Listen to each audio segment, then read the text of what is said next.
Okay. Episode 11. Yeah, 11. 11. The Rescue is what the overarching story is called. Oh. Yeah. So, dear, what happens in The Rescue? They rescue some people and then they leave. And there's a whole bunch of stuff in between, but none of that is important. Oh, okay. Is that it? Yeah, We're not doing the same joke we do every week. No, it was 2 episodes. It was really easy. Like, we're good. We're not doing the same joke. Tell me what actually happens in the episode. I'm not doing this joke week in, week out. It's not good enough to do it every week. Says It you. is not good enough to do it every week. Okay, fine. The TARDIS is seen zooming in, and I kind of noticed that it looked beat up, but apparently that wasn't relevant to this at all. No. And we see in the far distance that a rocket has crashed, and it's doing a beep beep. And Beep, beep. no one seems to be on board, but then suddenly we see a girl jump in and is yelling about, I thought his name was Dennis, I'm going to be honest, yelling about Dennis. And how she's very excited that the rescue ship has landed. And apparently it has to be an actual problem. His name was Bennett. It has to be an actual problem because it's the planet Dido and the rescue ship was not planned to be there for a while. And Bennett, by the way, kind of looks like both Jim Carrey and Jim Henson mixed together and also dying. And also dying. So that party gets from Jim Henson. Are you sure Jim Carrey is anti-vax? Well, that's true. That will come back to bite his fucking ass. Yeah. That's the most depressing thing about Jim It Carrey. really is. I Holy want to fuck. like him, but It's so anyway, hard. keep going. So Bennett basically goes, watch out for Koquillion, and she's like, all right, and he's cranky, and he rolls over, and he's very, very angry, and she's like, all right, well, she goes to message the rescue ship and ask if they landed, and they say they'll be there in a bit. They are still 69 hours away. Nice. Nice. We see the TARDIS doing its timey-wimey shit, but the Doctor is asleep in his chair. Ooh, he's getting old and probably dying. Barbara didn't feel the TARDIS wobbling. The Tarblus? Yes, the The TARDIS. Tarblus. Feel the Tarblus. They didn't feel it wobbling, so they have to be like they've landed, right? And they wake up the Doctor, and they're like, Doctor, like, you fell asleep. He's like, no, I didn't. It's like, Doctor, the TARDIS isn't wobbling anymore. It's like, oh, we have to have landed. She's like, that's what I just said, sort of thing. And the Doctor turns the power off because they landed / materialized. They make a whole point to say materialized. And they check the stats of everything, and everything's okay. The weather's nice. The oxygen's good. The radiation's good. And everything's nice and fine, and the camera outside, when turned on, can't see anything at all. So either they're under the ground, or they're in a really dark space, or who knows. And they're like, let's just go outside and check anyway.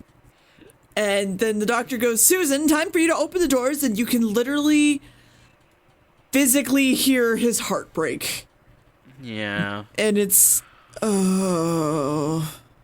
Yeah. you could literally hear it shatter, and it just, Yeah. And so Barbara comes in, she's like, teach me how to do it. And he's like, okay. And teaches her to pull a lever. And she pulls the lever, and he's like, you did so good. You can be my granddaughter now. It's very touching. When they walk out into wherever they are, the Doctor pretty much goes, this cave smells like something I know. And I'm not really sure what it is, but it smells like something I know. So This guys, cave reminds me of Susan. This cave reminds me of something. Y'all go look around, and I'll be with you in a minute. And Ian, I said that the Doctor was going to instead go take a nap and cry into his pillow and Ian makes fun of him for being kind of old and dying, and the doctor literally pops out and is like, bitch, I can fucking hear you. What the fuck did you just say to me? Sort of thing. Yeah. And it's just like, okay, Ian, like, calm down. He's not dying. Like, calm down. And both Barbara and Ian kind of go, I wonder what Susan's doing.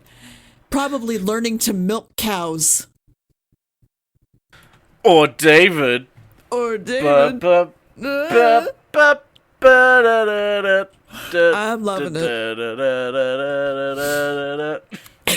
So Barbara sees some sun and walks off, and we see, holy shit, a like roach monster looking man in robes and armor by the TARDIS. No.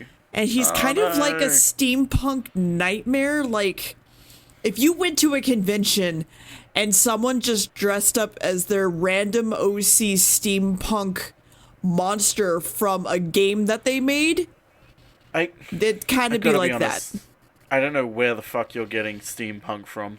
The goggles, mostly. It literally, like, the goggles. Would it help if I told you those are not goggles? No? What were they? That they're just eye slots. Okay, well, they look like they kind of just looked like they took a pair of binoculars and added them to the mask, which made them look sort of steampunky to me. Okay, I guess. Well, you ask my opinion, and I'm here to give you my opinion. It's fine. Barbara and Ian see the spaceship off in the distance, in the totally very realistic distance. Very realistic distance. It is in fact so realistic that their legs wobble a little bit. Yeah, a little bit. Mm-hmm. Like, there's like a wave going through them. It's great.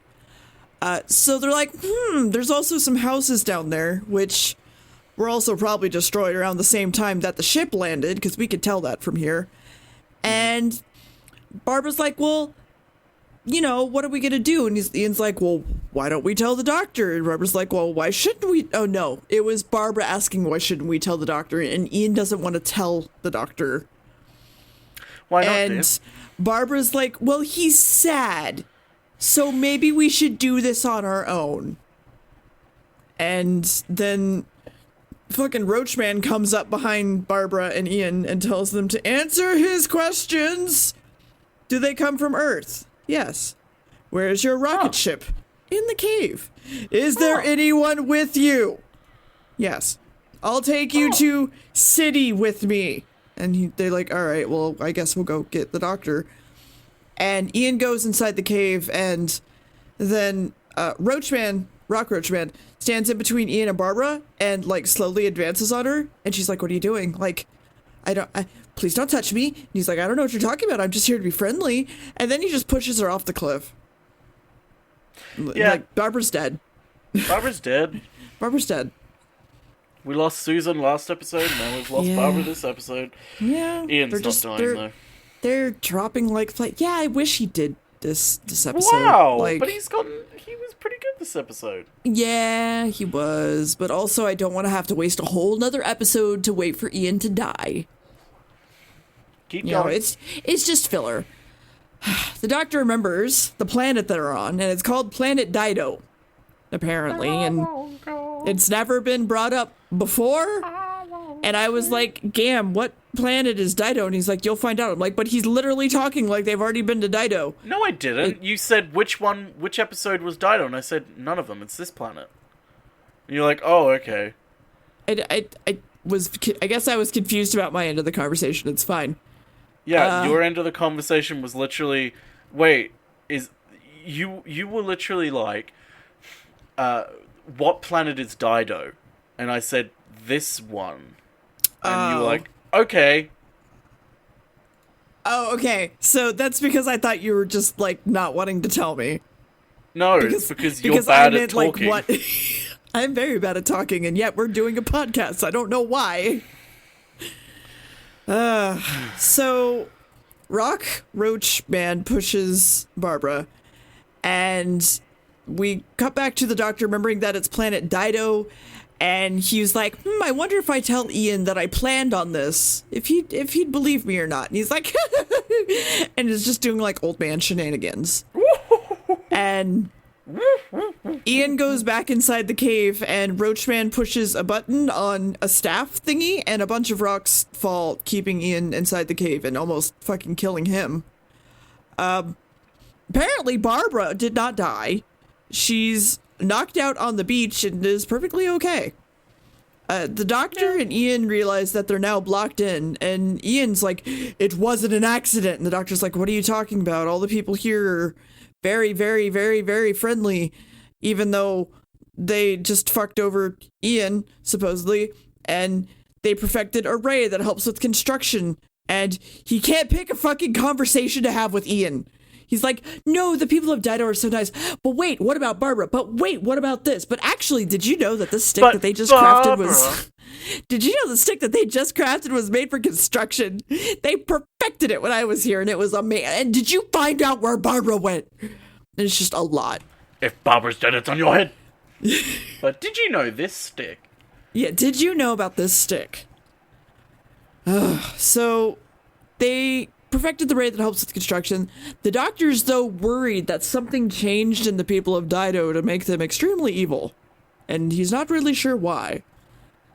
The rocket ship girl is messing around the ship, and said Roachman walks in and is questioning her about shit and why she went outside. And she's like, I just went outside to find these pretty rocks, and I heard an explosion, and I wasn't really sure what was going on. And Roachman mentions that the crew that he found of the TARDIS was really warlike and wanted the rocket ship parts. So he saved them because they don't know what the other villagers are like on this planet, and Roachman is their only protection. And then Space Girl was apparently hiding Barbara under the bed the entire time. Her name is Vicky, by the way. She's really Cockroach Man. Koquillion. Yep. And Vicky is freaked out by Koquillion, and apparently every single one of the crew was killed at a meeting with an explosion, including her father at some point. And she's like staring directly at the camera, and it's kind of hilarious. She's freaked out about hearing them, but not her talking to Barbara. She's just kind of like staring into the camera and saying things in a very long, no pause sentence without any ends or any periods whatsoever. And she's just staring slowly and slowly as it zooms in on her face. And we weren't really sure if we needed to call the police. Yep. She has some stuff to work through. She has a lot of stuff to work through. Poor Vicky. Vicky also mentions that Barbara's entire crew was apparently killed by Roachman. So she's like, oh, that sucks. But the doctor is apparently alive and confused to where all this death and violence came from as they're going across some ledges. And there were apparently only 100 people or so on the planet of Dido, which is why peace meant everything to them. Because if they just started, like, being violent, then, like, the entire species and planet would just die.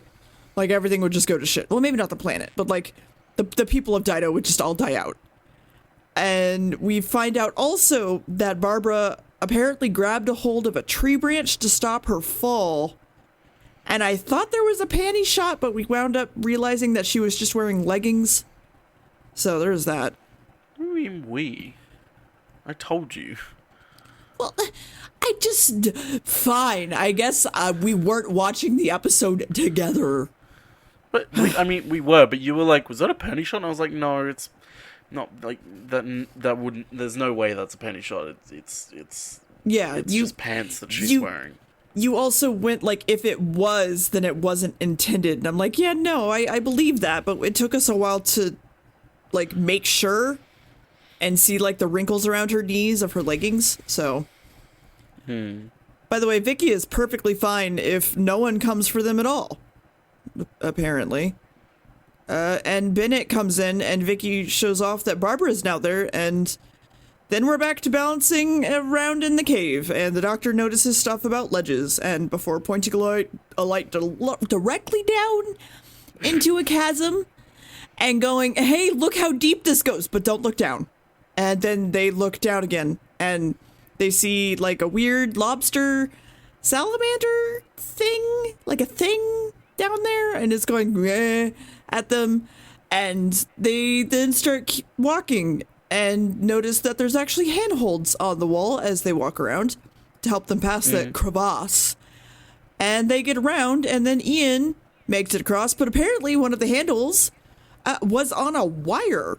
And then some swords protrude from the wall and is slowly shoving Ian off into the pit with the salamander lobster thing.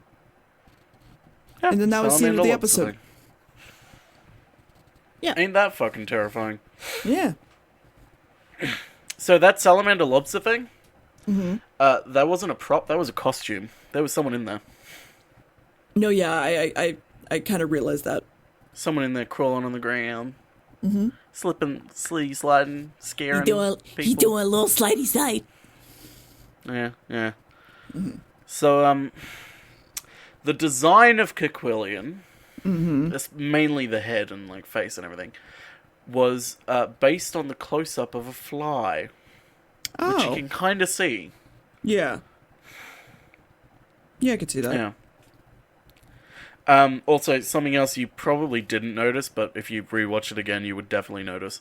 The music and score throughout the episode is just reused music from the Daleks, just to save money. Oh. Because they didn't really want to get someone in to score for just 2 episodes. Yeah. No, I mean, I can understand that. Yeah.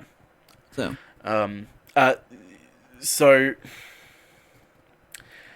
I better leave the rest, because I don't want to spoil the rest of the story. So you go next. We can preface it. We can preface it as well that we're about to have a tepid what happens argument in the second episode in the next few minutes. So there are obvious ways to get around where. Why are you sighing? Because I just realized what you meant by the argument. Just go. Yeah, there are obvious ways around what Ian is dealing with. But he's panicking, but he's also okay, but he's also panicking, and alright.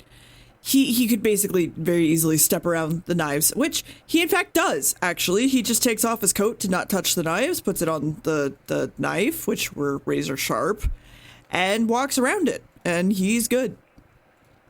And they just need to get the handle from the wall back into the wall, and they can pass by again.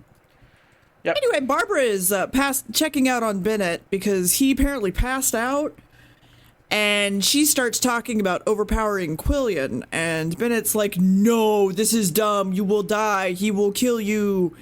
And he's really, really grumpy at Barbara for helping him, and just kind of fucks off into his bedroom because Barbara was nice to him, and he doesn't like having people to be nice to him. He doesn't like niceties. Fuck niceties.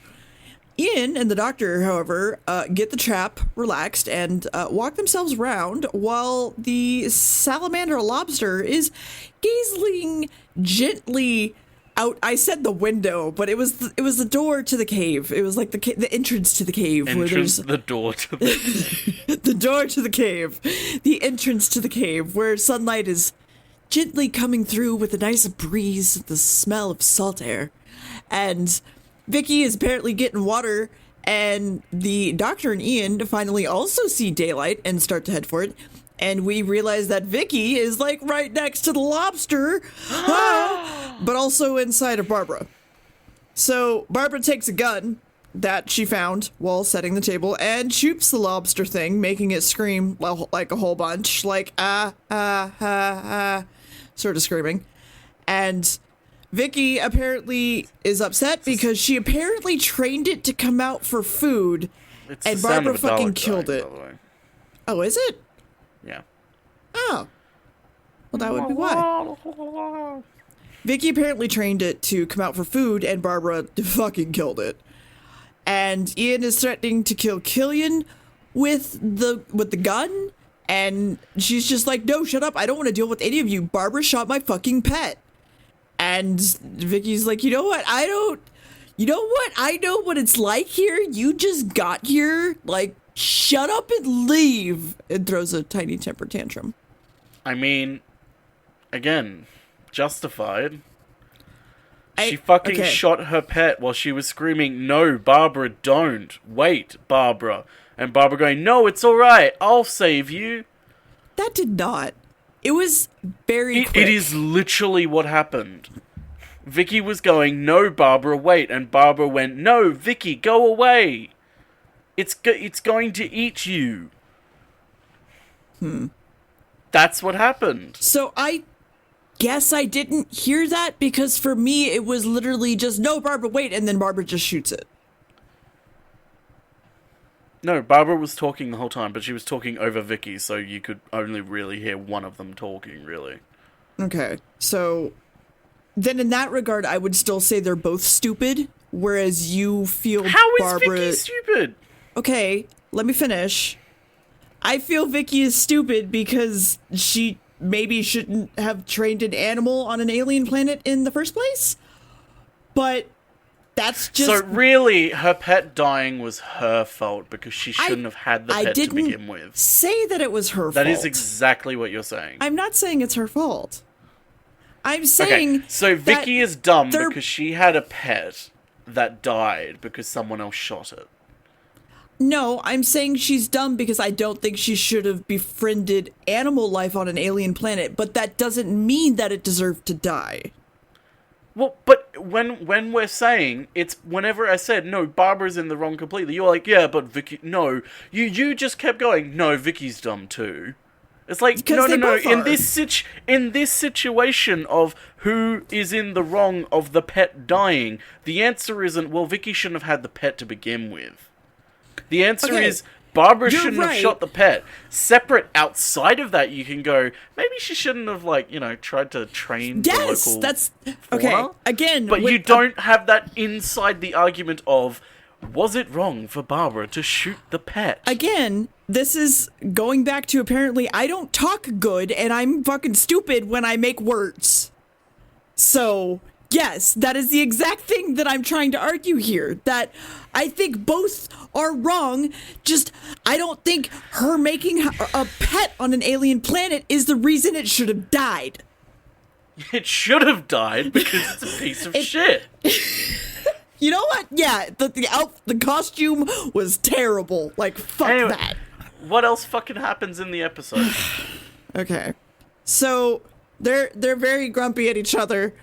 And I have to find out where... Okay.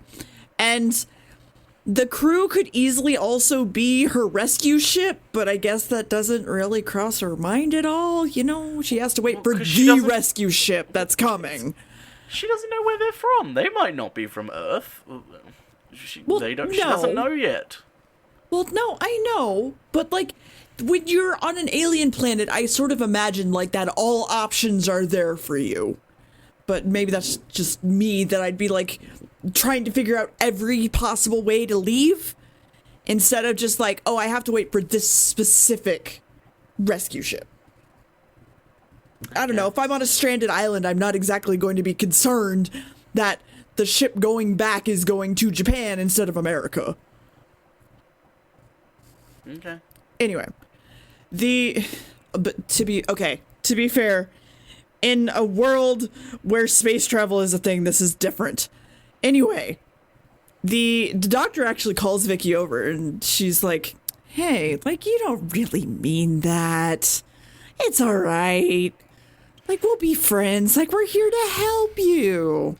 Who gives a shit about your dumb fucking lizard? Who gives a fuck about your fucking lizard, Lobster? It's fine. Can I go talk to Bennett?" She's like, "Yeah, sure, I guess. But he'll be very cross with you." Just but isn't there an off chance that I'm smarter than Bennett? And she's just So he goes off to go talk to Bennett. And grandfather. The doctor knocks on the door and asks to come in. And at this point, I made an assumption, and it was a good assumption. And Ian and Barbara walk back into the ship, and Ian decides to go hang out with the doctor. And he pretty much goes if they want me to leave, I'll leave. It's fine. And Vicky apologizes to Barbara, and Barbara apologizes to Vicky, and they're both kind of like smiling at each other. And they're like, well, when did you leave Earth? And she's like, well, I left in 2,494. And they're like, close. Wow, what? Close. When did they leave? I believe... Hang on, I literally just had it on my screen, and then I got rid of it. I mean, fair. Keep talking, and I'll get the date as soon as I can re-find it again. And they're like, well, what year did you come from? And they're like, well, we came from, like, 1960. And she's like, time travel doesn't exist. And they're like, yeah, time travel exists. Like, you think the people of the 60s were down and out on their technology. We weren't that dumb, apparently. We weren't that completely ignorant. We weren't that ignorant. 2493. Okay, well, I was 1 year off. Yeah, that's what I said. You're really close. Yeah. They sort of just explain time travel and shit, and Vicky's just like, lol. And the doctor finally breaks through the door. He's like full, like, broken through the door at this point. Yep. And weirdly... With a barricade and everything. Like with a barricade. Yeah. Weirdly, Bennett's not in there. And it's kind of weird. And then the doctor looks around a little bit and finds a tape recorder, which has a recording of Bennett going, "You can't come in." And then he's listening to Vicky and Barbara and Ian just kind of all giggling and laughing together. And then the doctor starts pulling on more levers in the room, and there's a trap door that opens in the floor, and he hops on down. And then Ian goes to see what the doctor's up to after it's been a little while, and he doesn't find him. And the trap door has been closed, so Ian doesn't know where the fuck he went. And apparently, the door leads back into the cave, which leads into a room which they saw the door to when they first went through the cave, but they kind of ignored it. But it leads into an underground vape room. And there's also a large goblet in there, and a chest in the room full of cloaks or things like that. And everyone on the rocket... Yes. Everyone on the rocket decides to finally just head off for the TARDIS, because if the doctor's going to meet up with them again and he's just gone, he'll probably head for the TARDIS, because that's what he would do. Quillion then walks in on the doctor, and he's like... Koquillion. I just called him Quillion because it was easier. And words hard bad. Words bad hard. Quillion walks in on the doctor, who's been waiting for him to speak. Listen, I am going to flub words as much as the fucking doctor does. I was gonna say, is your name William Hartnell? Yes. I drew me as the wrong fucking character in our promotional art. Honestly. So they're basically coming into this vape room, and the doctor's like sitting in a chair, and he's like, "I've been waiting for you." And they are apparently in the people of Dido's Hall of Judgment. And he turns around and he's like, "Please take off that mask. You know better than that, Bennett." And Bennett's like, "Uh-huh." And he takes off the mask. You're a smart boy, aren't you, Doctor? Oh, you're a very smart boy, I see.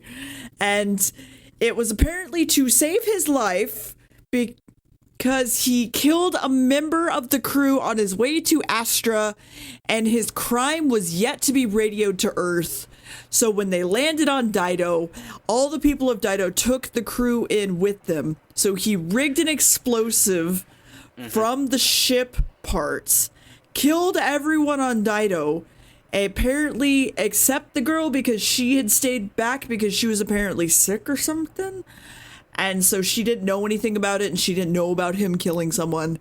And he basically wants her there so that when they get back to Earth via the rescue team, everyone on Earth will be able to be like, well, who's going to back up your story? And he's going to be like, this girl. Her name is Vicky. Please trust everything she says. And the doctor takes the construction stick and tries to kill him. Like, straight up tries to kill him. But he misses, and it also breaks. It goes and it goes pew-pew. It shoots into the wall. He misses. It also breaks into pieces. They have a fight. And he starts, like, straight up, like, choking the doctor out. And I'm like, oh, well, the doctor's gonna die. I see. And then we see some people of Dido coming in after Bennett. And he's like, no, I killed all of you. And he throws a single chair to the right. Not a chair. That'll stop them. Like, not even towards them, not even in a way that was, like, to block their walking path. He just, like, kind of knocks a chair over. And it's just like, okay. He then kind of runs out the door, or is, like, backed out the door and falls off the cliff. I assume dying. And we then come back to the doctor waking up in the TARDIS. And everyone's asking questions about what the heck happened. And Ian's like, please explain everything to me. And he's like, shut the fuck up, Ian. I have someone to go talk to. I have a new granddaughter to get. He goes outside to go talk to Vicky. Get the adoption papers. Get the adoption papers, Ian. And Barbara wants them to take Vicky, and she's like, we can't just leave her here. She's got nobody. Unless. And you want to push her Minecraft bed onto the TARDIS? No, don't worry about it. I don't know what I was saying. Unless. So everyone's basically. What? Fucking what? Do we want to push her Minecraft bed onto the TARDIS with us? No. Wait. That's a dumb idea. We shouldn't do that unless... No. I heard what you said. Okay. I just... You know, You question it was more how of a... brilliant I am. Sure, whatever. So everyone's basically made the same decision about Vicky. The doctor, Ian, Barbara, they're like, she should come with us.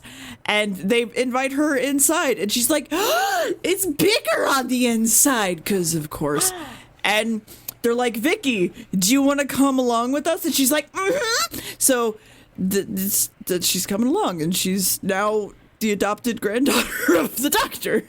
Yep. And then we randomly cut to the rocket ship again, where the rescue crew is like, hey, like, we're here, like, are you okay? Like, can we come get you? Are you good? And the people of Dido come in and just, like, rip it out and then just leave. And then we cut to the TARDIS again, like, finally, like, going through time and space and materializing. And it materializes on the edge of a cliff. And then the TARDIS is wobbling back and forth, and everyone's like, Doctor, don't you feel that? And he's like, what? And he's like, the TARDIS, and there's like, oh, it's falling over. And they're like, oh no. And then the TARDIS falls, the TARDIS falls over the cliff, and that's where it cuts. And the next episode is called The Slave Traders. Uh-oh. Uh-oh. Uh-oh. Uh-oh. Uh-oh. So what I learned in this episode is I am stupid, dumb, words bad. Yeah. So a few more little fun things, since it was only 2 episodes. Yeah.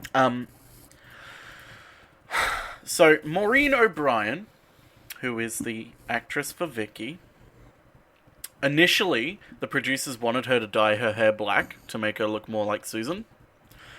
She refused, saying that instead, if they wanted her to dye her hair black, they should just get Susan's actress back.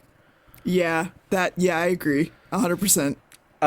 And during production of the episode, Susan's actress actually visited the set just to give some words of encouragement to Maureen. Aww. Because, I mean, she didn't leave because she got fired or wanted to leave. She just wanted to retire from acting. Yeah.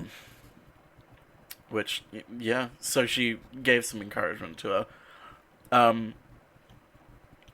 Vicky is the first companion to actually be asked to join. Mm-hmm. Because remember, Ian and Barbara were kind of kidnapped. Yes, they were absolutely kidnapped. Yeah. it sets a precedent for remaining companions. Apparently, the guy who played Bennett wanted to play Bennett as a normal, straight human being, as to not give the ending away. Oh. That's one way to do it. Also, you know the voice of the guy on the hey, rescue spaceship here, Yes. 69 hours. That guy was the guy who was also played the Sandy. Oh. He was in the costume. He was a little costume, little costume boy. Mm-hmm. So we got both a face roll and a voice roll. Nice. Yeah. Well, not really a face roll. So when Barbara fires the flare gun at the pet, yep, the explosive connected to the gun had more force than they expected, and it actually kind of, I think it injured the piss her. Out of her? Okay. It injured her. She apparently was suffered shock and a bit of a sore face. But you gotta feel sorry for her if something explodes a little bit bigger than what you're expecting. That's so. So I know what actually winds up hurting when that sort of thing happens. I've had a firecracker explode like inches in front of me,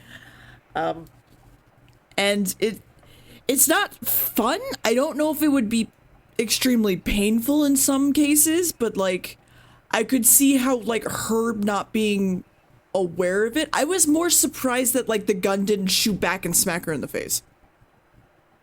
Yeah, that's kind of what I was expecting too. So yeah, the rescue. A nice little short episode. I hope you don't get used to it because this is the last short episode. Well, okay, no. Well, I guess it kind of is if we don't watch A Mission to the Unknown, because that's literally just one episode, but it's a lead-in to the massive, the massive 12-part episode that we're not gonna watch because it's got missing stories, unless it comes out between, like, it comes out by the end of, like, November, I think, is when we'd get to it. Which I doubt, because I would have heard about it by now and would have been super fucking excited. But no. From what I can tell, they have no plans to reanimate it, which is upsetting, because it's like a massive fucking blockbuster title. So many things happen in it, so many firsts. Yeah. But, oh well. So we might not watch Mission to the Unknown? I don't fucking know. We'll see. Because that episode also is missing. But they remade it in, I think, 2015. Like, they remade it with, like, as close as they possibly could to the props, just for fun. Yeah. I don't know if it was official or not. I think it was just a university thing that they did. Yeah, it was just a university thing.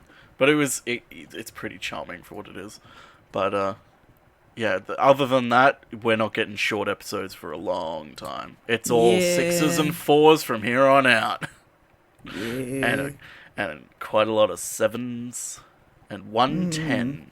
Aww. Listen, the War Games is a really good episode. It's for the viewers, it's for the viewers, it's for the listeners, it's for the viewers and the listeners. We don't get to that one for a while, and who knows, you might actually like the War Games, because it's interesting and, like, things happen in it. Oh, things happen. We might have to break that into 2 nights of watching. You think that's gonna happen? That's cute.